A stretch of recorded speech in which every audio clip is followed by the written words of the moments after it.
Hello, everybody. It's Tim here again. Here another movie review. This time for Glass Onion, a Knives Out mystery, the sequel to Knives Out, which is actually a film I really enjoyed. It's pretty much Knives Out 2. I will just go ahead and say it. This is not as good as the first one. It does come close to being great at certain points. It does have some great moments. Overall, the cast is good. You got Kate Hudson in here as like a washed-up singer who always says stupid shit and gets herself in trouble on Twitter and stuff, saying racist and offensive stuff.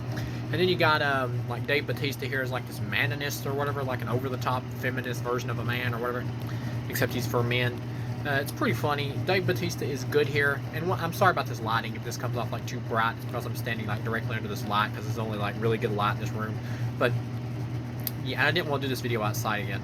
But yeah, overall, give it a 3.5 out of 4. You got Daniel Craig back here as LeBlanc or whatever, the detective dude who's very good at solving the mysteries and all that. He was also in the first movie.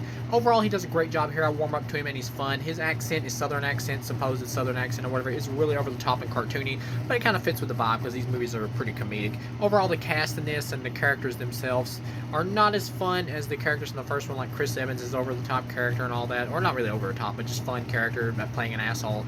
And even Ana de Armas, who is in the first one, who is more the star. Like the LeBlanc character, these movies are not really about him. Like he's one of the big focal points of them and figures out the mysteries, but the stories are not really about him at all. None of these stories have been.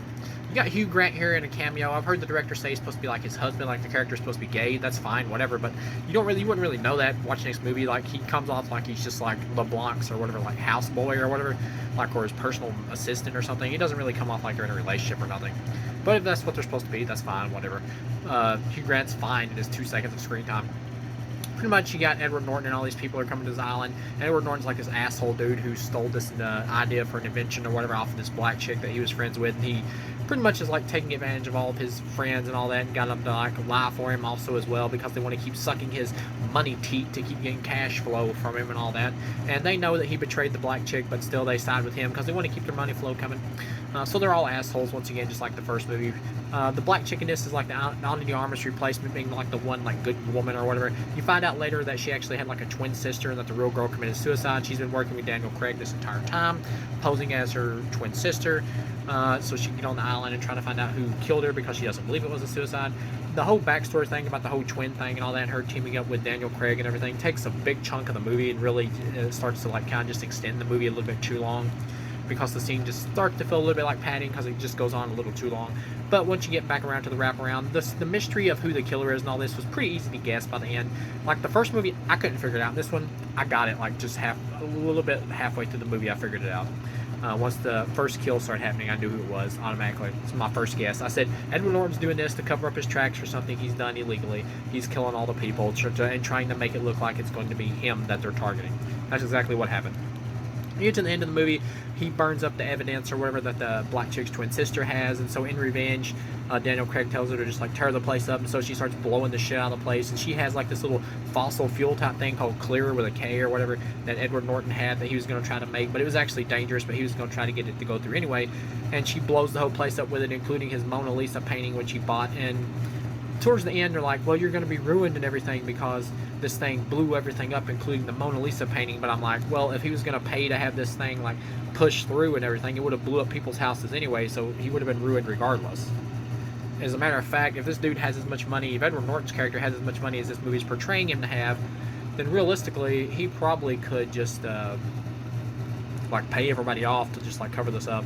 Like even if the people who are at the house or whatever who covered for him before, like Jennifer Hudson and everybody else. I think it's Jennifer Hudson. What's the blonde chick's name? She was in like she was in You, Me, and Dupree, whatever the hell. I think she's Goldie Hawn's daughter. But yeah, she's there. And Batista Batista dies. He dies early in the film, but you see him in like a shitload of flashbacks. But yeah, overall, once you get to the end or whatever, though, it's like, well, he could probably just pay to have this covered up, even if these other people do come against him.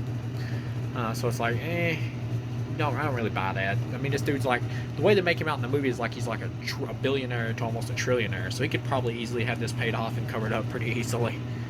But yeah, they're like, well, we got him finally, and his other friends who've been covering for him finally turn on him because they realize they're stupid, and they finally get pushed over the brink.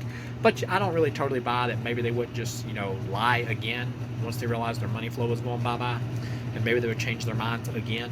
Like, the movie never really sells me on they're warm-hearted character turn, and maybe that's not what they were trying to do. But then that's pretty much the end of the movie, and it goes off with her like going to Daniel Craig, and he's like, "Did you wreck it or whatever?" And she's like, "Yeah," and then it just ends. And it's a fun ending.